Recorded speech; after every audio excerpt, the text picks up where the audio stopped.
कल उनका transit remand 7 दिन का लिया गया था और आज एक आरोपी और आ गया है जिसकी भी अरेस्टिंग हुई है। आज दिन में इसका मेडिकल कराया जाकर इसको पेश किया जाएगा और पेश कराने के बाद फिर यह शिलोंग की जो पूरी टीम है इन चारों आरोपियों को लेकर रवाना हो जाएगी। सर क्या 4 ही आरोपी के अभी और भी कुछ? अभी जो इन्वेस्टिगेशन में जो उन्होंने पूरा बताया, जो हमसे शेयर किया गया है, केवल 4 ही आरोपी अभी फिलहाल जो इंदौर में जो थे 4 ही आरोपी उनको द्वारा बताया गया। आगे भी अगर वो कुछ ऐसा बताते हैं, क्योंकि लगातार कोऑर्डिनेशन में फ्रॉम डे 1 से लगातार इंदौर पुलिस कमिश्नर के डीसीपी राजेश त्रिपाठी सर लगातार उनके कोऑर्डिनेशन में लगातार कोऑर्डिनेशन चल रहा है और अगर कोई और इनपुट देते हैं तो इंदौर पुलिस कमिश्नरेट पूरी उनकी सहयोग करेगी। अलग अलग लोकेशन पे लगातार टीमें सर आपकी जा रही हैं, चाहे शिलोंग पुलिस की जा रही हैं, कुछ एक महिला की भी बात आई थी, कोई महिला भी इसमें शामिल है? देखिए अभी इस तरह की कोई बात तो फैक्ट सामने नहीं आया। जो सामने आया था वो इन 4 आरोपियों को आया था। इनको इंदौर पुलिस और शिलोंग पुलिस के द्वारा एक कंबाइंड सर्च ऑपरेशन चलाया जाकर चारों को हिरासत में लिया गया और अब इनकी गिरफ्तारी हो गई। कब तक सर इनको निकाला जाएगा? मुझे लगता है कि शाम तक टीम यहाँ से शिलोंग की पुलिस इनका जो ट्रांजिट रिमांड लेकर रवाना हो जाएगी। इन आरोपियों को अरेस्ट किया जाकर उनका जो ट्रांजिट रिमांड लिया है 7 दिन का, अभी चौथा आरोपी भी आ गया है और उसकी भी आज कोर्ट में पेश किया जाकर ट्रांजिट रिमांड लिया जाएगा। सर 4 ही आरोपी के इस मामले में और भी आरोपी? केवल 4 आरोपी अभी तक शिलोंग पुलिस के द्वारा इन्वेस्टिगेशन में आए हैं और अभी 4 को यहाँ अरेस्ट कर लिया गया है और आज दिन में कोर्ट में पेश किया जाएगा मेडिकल करा के और उसके बाद ये टीम यहाँ से रवाना हो जाएगी। मुझे लगता है कि आज इवनिंग तक सभी आरोपियों को लेकर टीम रवाना हो जाएगी। जो बीना का आरोपी था उसको भी लाया गया, उसको भी आज मेडिकल कराया जाकर दिन में कोर्ट में पेश कराया जाएगा और कोर्ट में पेश कराने के बाद ट्रांजिट रिमांड लिया जाकर, कल 3 का ट्रांजिट रिमांड लिया था, आज 1 को और लिया जाकर कुल 4 आरोपियों का ट्रांजिट रिमांड लिया जाकर शिलोंग पुलिस रवाना हो जाएगी उनको लेकर। आ गया है ना वापस, जो चौथा था वो आ गया, उसको इंदौर लेकर 4 आरोपी अभी, हाँ 4 आरोपी का। ठीक है, ऐसा करो, नाश्ता करो, अब क्या है। तो ये आपको हम लगातार तस्वीरें दिखा रहे हैं, पुलिस अधिकारी की ओर से भी बयान सामने रहे। फिलहाल हम आपको ये भी बता दें कि एक एक करके हर उस जगह पर जाया जा रहा है जहां से सबूत या किसी तरीके का कोई सुराग हाथ लग सकता है। ये अलग अलग जगहों की तस्वीरें हैं और जो स्कूटी मालिक सागर है उससे हमारे संवाददाता ने खास बातचीत की है, वो भी सुनवा देते हैं। स्कूटी दी तो ये पहले दिन जब चेरापूंजी पहुंचे होंगे तो आपने देख रहे थे कहाँ पहुंचे हैं लोग, क्या कर रहे हैं, कर क्या रहे हो तो खैर नहीं पता कहाँ पहुंचे। हमारा जैसे मैप है कि मेघालय से बाहर जाता है तो कोई गाड़ी हम लोग को मैसेज मिलता है कि बाहर जा रहा है, तब हम लोग कॉल करते हैं। ऐसे हम लोग कॉल नहीं करते हैं और या तो जैसे 4 डेज़ के लिए लिए हैं, 4 डेज़ से 5 डेज़ हुआ तभी कॉल करते हैं कस्टमर को। GPS पे देखते तो होंगे ना कि अभी कहाँ हैं ये, क्योंकि आपकी प्रॉपर्टी लेके जा रहे हैं। हाँ देखे थे तो वो लोग चेरापूंजी में थे। अच्छा, ये उसी दिन चेरापूंजी पहुंच गए थे? जी जी जी। और इसके बाद आपकी स्कूटर की मूवमेंट कोई और हुई थी कि एक ही जगह खड़ी रही? नहीं, वो लोग डायरेक्ट यहाँ से जाके चेरापूंजी में गए थे। अच्छा जी। और फिर एक ही जगह खड़ी हो गई स्कूटर? हाँ, उसके बाद वो लोग पार्किंग में खड़ा करके गए थे। हाँ जी। वहाँ पहुँचने के बाद कोई और गाड़ी का मूवमेंट दिखाया, मतलब GPS पे आप लोग के? नहीं, ये तो हमारा गाड़ी का है तो हमारा ही गाड़ी का दिखाएगा। नहीं, आप ही की गाड़ी की बात कर रहा हूँ कि आपकी स्कूटी का मूवमेंट सिर्फ एक ही जगह पार्क हो गई। हाँ। इसके बाद कहीं और नहीं चली? नहीं, और कहीं नहीं चली। यानी 22 तारीख को यहाँ से गए, 22 तारीख की आपकी स्कूटी कोई और मूवमेंट नहीं हुई, ये GPS पे आपको पता चल गया। 23 को कहीं गई थी स्कूटी? 23 को फिर वो लोग वहाँ से निकले थे डबल डेकर से, शिलोंग के लिए आ रहे थे। हाँ, तो उसके बाद तो क्योंकि मेरे को पेमेंट किए थे 22, 23, 24, 25 के लिए, तो 25 को लोग वापस आने वाला थे, तो हम इसलिए कॉल नहीं किया था। तो 24 को कॉल आया था पुलिस स्टेशन से, आपका गाड़ी यहाँ पे रखा हुआ है रोड पे। तो फिर मैं गया था, बताया तो उनका नाम पे फिर मैं एक लिखित में दे के आया कि ये आदमी है जो हमसे लेके गया था। तो ये स्कूटी मालिक सागर है जिससे 22, 23, 24, 25 इन 4 दिनों के लिए स्कूटी मांगी गई थी और स्कूटी किराए पर ली थी, तो इसीलिए स्कूटी मालिक ने फ़ोन भी नहीं किया। बाद में पुलिस की ओर से फ़ोन किया गया कि स्कूटी यहाँ पर है, आप अपनी स्कूटी लेकर जाइए। तब जाकर सागर को पता चला कि उनकी स्कूटी कहाँ पर है और वो पहुँचे। फिर उन्होंने लिखित में एक एप्लीकेशन दी। फिलहाल आपको ये तस्वीरें हम एक्सक्लूसिव दिखा रहे हैं, लगातार जानकारियाँ दे रहे हैं कि कहाँ पर क्या हो रहा है। राज, विशाल, आकाश और आनंद, ये 4 वो आरोपी, इनसे सवाल जवाब होंगे और फिलहाल जो आनंद है उसकी रिमांड आज ली जाएगी, उसकी पेशी आज होगी। तो अन्य आरोपियों की ले ली गई है। शिलांग आज पुलिस रवाना हो जाएगी दोपहर 12:40 के करीब। और आपको ये भी बता दें, सोनम रघुवंशी जिसको मास्टरमाइंड बताया जा रहा है, उसके जरिए तह तक पहुंचा जाएगा। क्राइम सीन रिक्रिएशन होगा। शिलांग लेकर जब पुलिस पहुंचेगी तब वहां पर हर चीज दोहराई जाएगी कि कहां पर पहुंचे, किस तरह से राजा रघुवंशी का मर्डर किया गया। क्योंकि जिस तरह से सोनम रघुवंशी गाजीपुर में मिलती हैं, ढाबे पर रोती हुई मिलती हैं, ढाबा मालिक को रोते हुए कहती हैं कि मेरी नई नई शादी हुई थी और लूटपाट हुई थी मेरे साथ। अनिल नागर हमारे साथ लाइव जुड़ गए हैं। अनिल, राज कुशवाहा के घर पर इस वक्त मौजूद हैं। अनिल, वैसे तो राज कुशवाहा के घर वाले अब किसी से भी बात नहीं करना चाहते, फिलहाल मौजूदा तस्वीरें क्या हैं?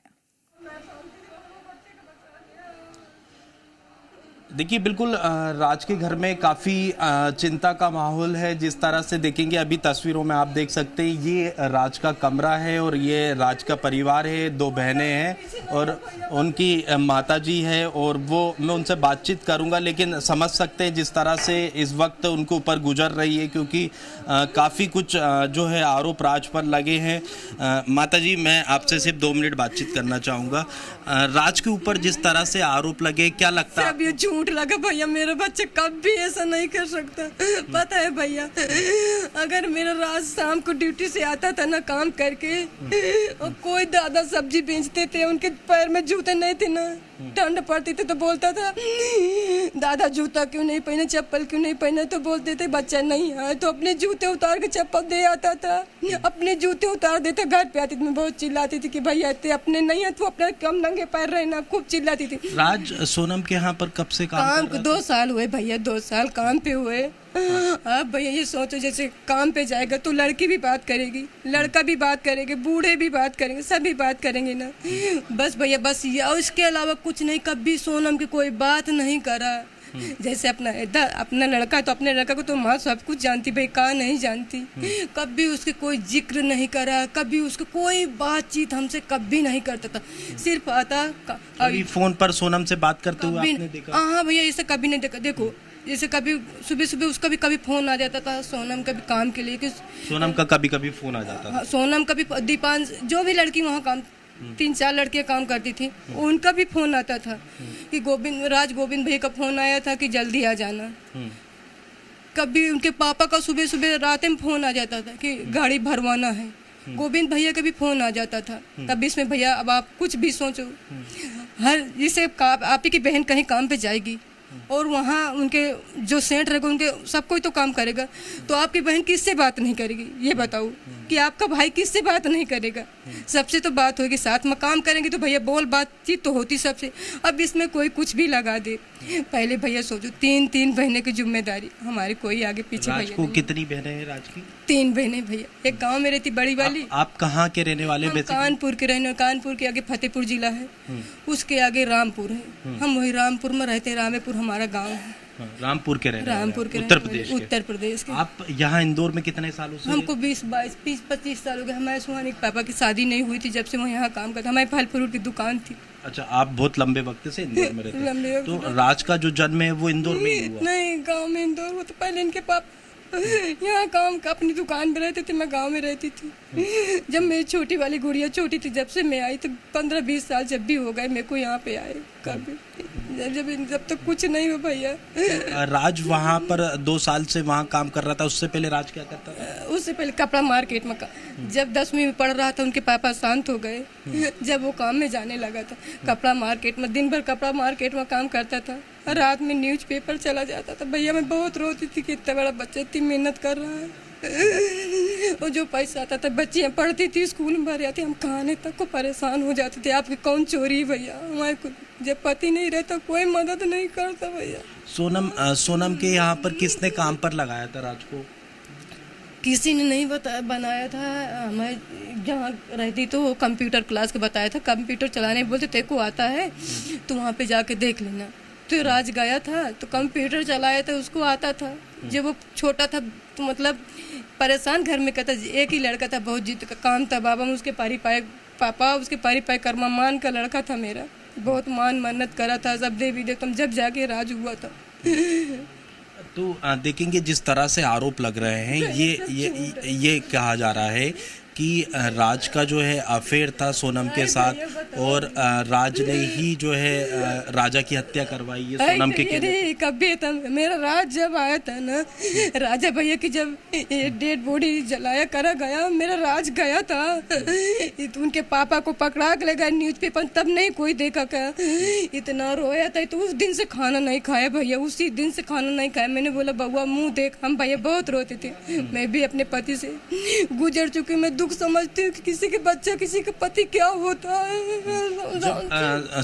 सोनम के पति राजा लापता हुए, तो राज आपको इस बारे में जानकारी देता होगा, बताता होगा? कुछ नहीं, हमको कुछ पता ही नहीं था भैया। हम गांव से आए थे, हम गांव से आए थे तब राज बताए, बोलते मम्मी दीदी की शादी हुई और ऐसा ऐसा हो गया। और खूब रो रहा था, यहीं बैठे बैठे खूब रो रहा था। मैंने बोला बच्चा जो किस्मत में लिखा बता हुआ था वही रो रहा था राज।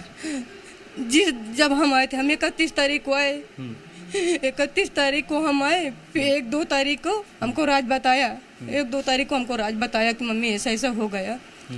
खूब रो रहा था, बहुत रो रहा था। फिर मैंने उसको छिपकाया, मैंने बच्चे देख तो साथ में काम करता तो सबको लगता है जो जिसकी किस्मत में लिखा बता रहा था वही तो भगवान, पता नहीं कौन गलत सच कुंडली उंडली ऐसे सब बोलती रही। मैंने ऐसा कुछ हो गया, जब ऐसा हुआ, ऐसा कभी होता है क्या, यही बोल रहा था भैया और कुछ बात नहीं। मेघालय की पुलिस ने जब राज को गिरफ्तार किया तो क्या कोई हमको गोविंद भैया बताया भैया, हमको कुछ मालूम नहीं था। मैं सोच रही राज का मोबाइल बंद बताया, मैं सोच रही अस्पताल चला गया, बुखार इसको रात मोबाइल नहीं चार्ज करा। और जब न्यूज पे जब वो मोबाइल सुहानी खोला ना, राज को कहाँ से गिरफ्तार करा हमको नहीं पता भैया कहाँ था राज। तो लास्ट टाइम राज घर कब आया ही नहीं, जब से दूसरे दिन एक दिन पहले 6 बजे बताया ना भैया कि मंदिर गया था, हम बोल रहा था मंदिर जाना है।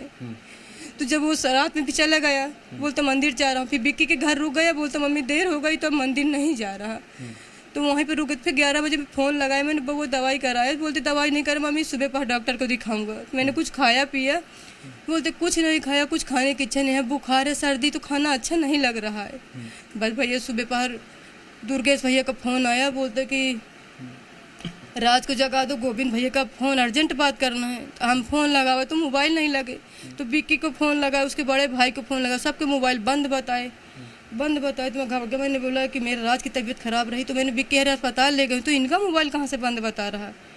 तो मैं घबरा रही थी, मैं सोच रही सुहानी मेरे को पता नहीं, मैं चली जाती कहाँ, आनंद इनके घर नंदबाग में रहते थे बिक्की हरे, मैंने वहाँ चली जाती, देखती कहाँ है कहाँ नहीं है।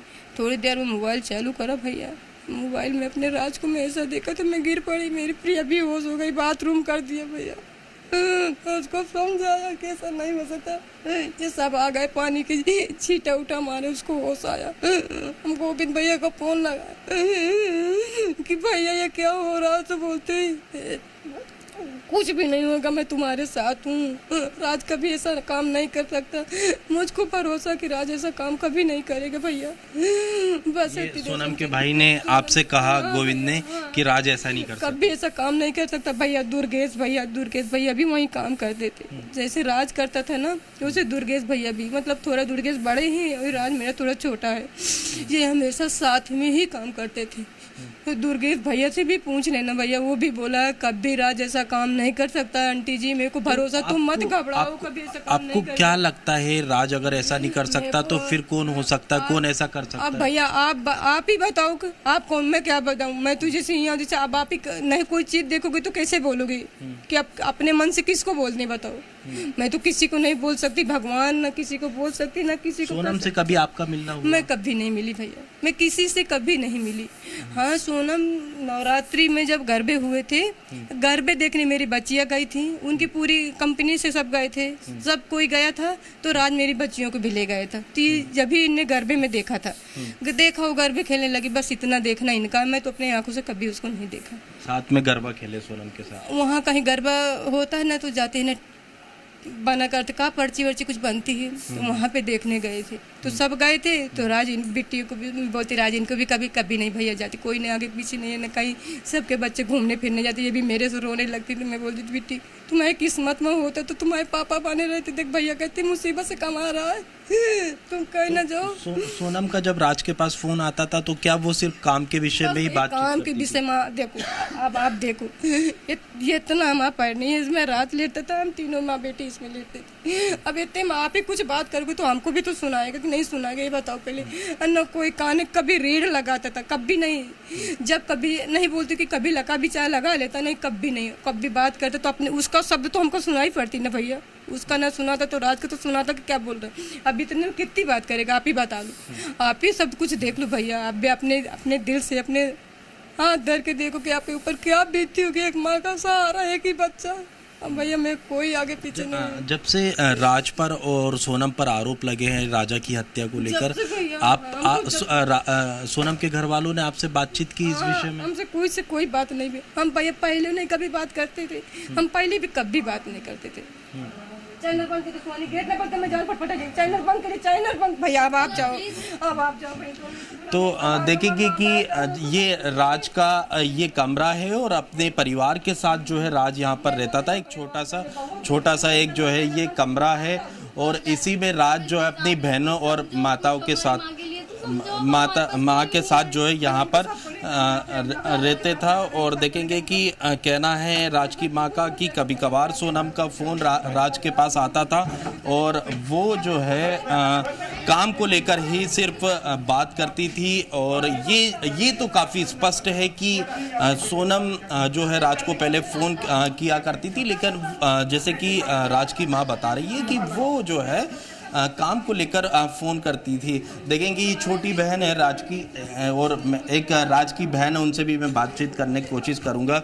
क्या नाम है आपका और क्या भी आप कर रहे हैं? सुहानी नाम मेरा, मैं 12th क्लास में थी इस बार।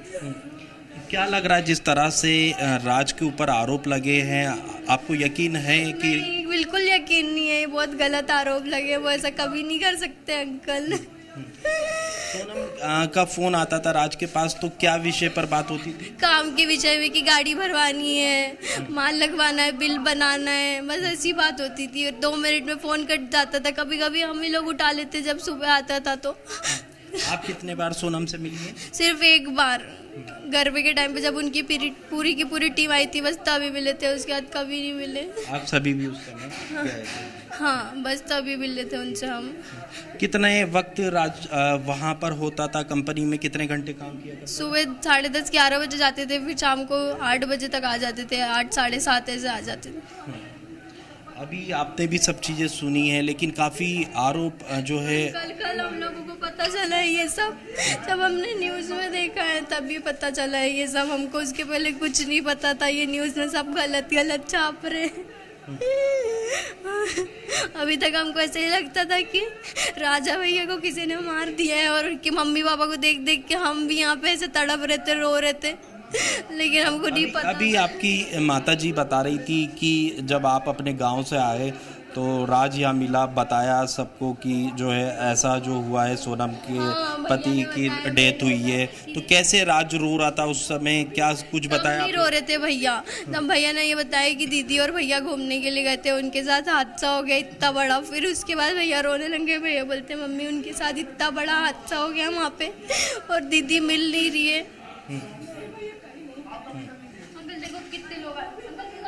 तो देखेंगे कि ये राज की छोटी बहन है और अभी जो है वो 12th पास उन्होंने किया है और कहना है कि उन्हें इस पर यकीन नहीं है, लेकिन कई हम गाजीपुर के नहीं।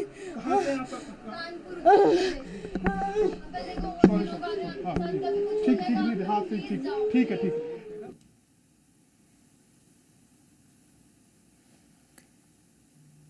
महत्वपूर्ण बात बताइए कि जब राज की माँ गांव से लौटी तो उसने सारा किस्सा बताया और वो रोता हुआ वहां पर नजर आया, अपनी माँ से गले मिलकर रोता रहा, काफ़ी ज़्यादा रोता रहा। यानी कि उसके अंदर न जाने क्या क्या चीज़ें उस वक्त चल रही होगी और यही कारण रहा कि जैसे ही वो माँ से मिलता है और वो रोता हुआ नज़र आता है। तो देखेंगे जिस तरह से राज पर आरोप लगे हैं तो कहना है कि सोनम से बातचीत होती थी फ़ोन पर, लेकिन काम को लेकर बातचीत होती थी। सोनम का फ़ोन आता था और कहा जाता था कि वो जल्दी ऑफिस आए और काफ़ी सारे ऐसा नहीं कर सकते। विक्की और राज वही दोनों मेरे भैया, वो दोनों ऐसे कभी नहीं कर सकते अंकल।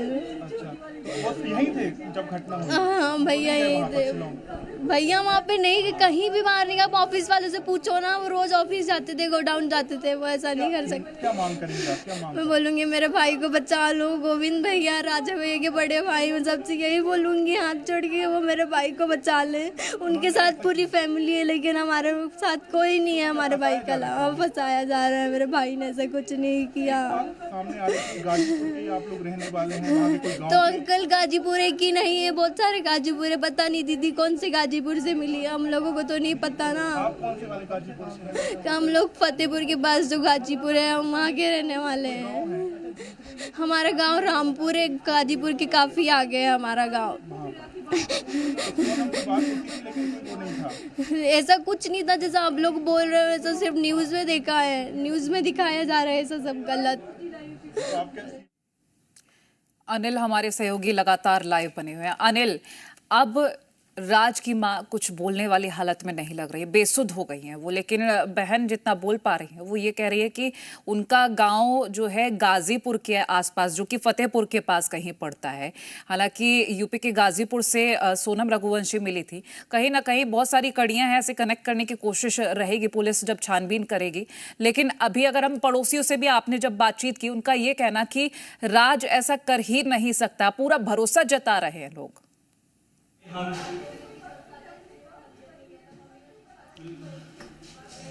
देखिए, उत्तर प्रदेश के रामपुर के रहने वाली ये लोग हैं, और अभी जैसे कि राज की माँ से मैं बातचीत कर रहा था तो वो कहना है उनका कि वो रामपुर के रहने वाले हैं और बीते करीब 20 सालों से वो इंदौर में रहते हैं। और जो है राज के पिता का जो है वो कुछ सालों पहले उनका निधन हो चुका है। देखेंगे, ये राज की छोटी बहन है। यहाँ पर जब से ये सुना है कि ऐसा हुआ है तो रो रो कर बुरा हाल है। बेटा, आप लोग उत्तर प्रदेश में कहाँ के रहने वाले हैं?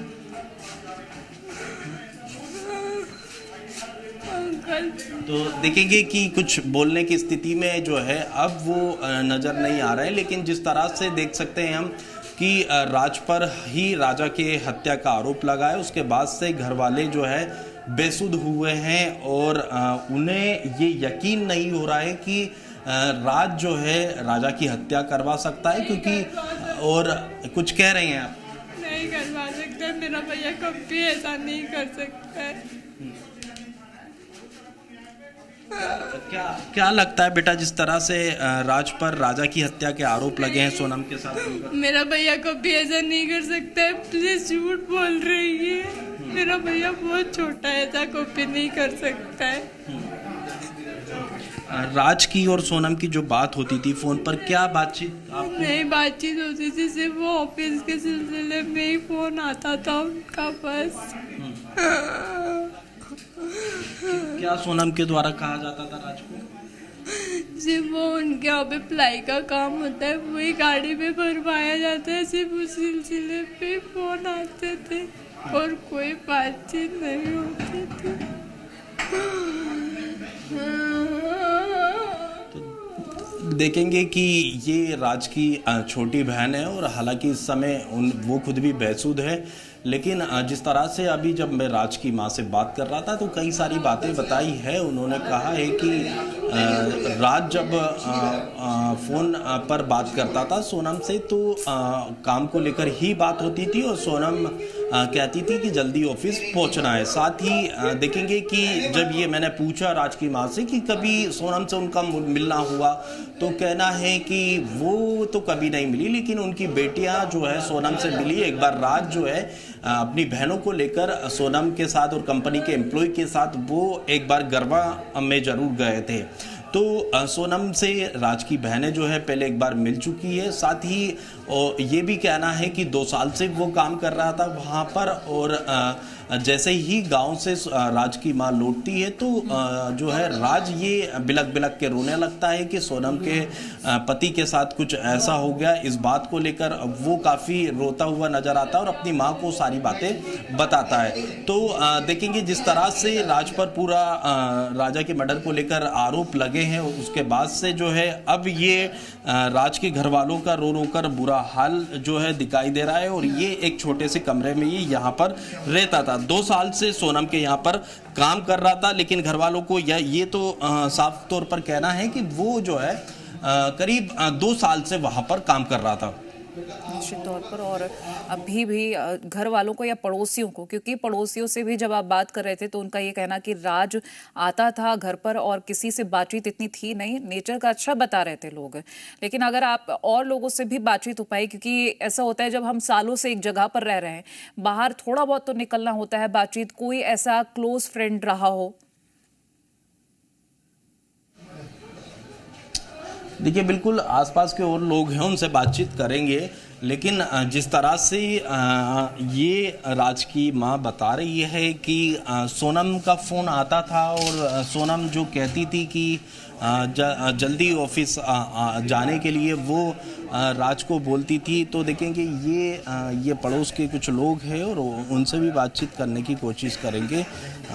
भाई साहब, किस तरह का राज का स्वभाव था जब राज यहाँ पर आता जाता होगा? क्या आप लोगों की बातचीत हो पाती थी? राज तो बचपने से हमारे हाथ में खिला हुआ है वो बच्चा।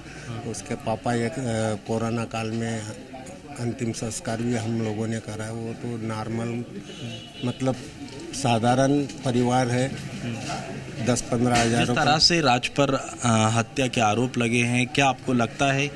अब ये आरोप तो बोल नहीं सकता साहब, क्योंकि आरोप तो क्या, अब छोरा यदि ड्यूटी कर रहा है, वो लड़की कैसी है, ये क्या है, अपने को तो आइडिया नहीं। वो लड़की ना आई ना गई यहाँ, परंतु मैं तो बोलता हूँ कि वाकई ही वो लड़की ने गलत काम किया है। लड़की का ही हाथ है, उसके अलावा राज तो सादा सिंपल लड़का है, कोई ये नहीं है।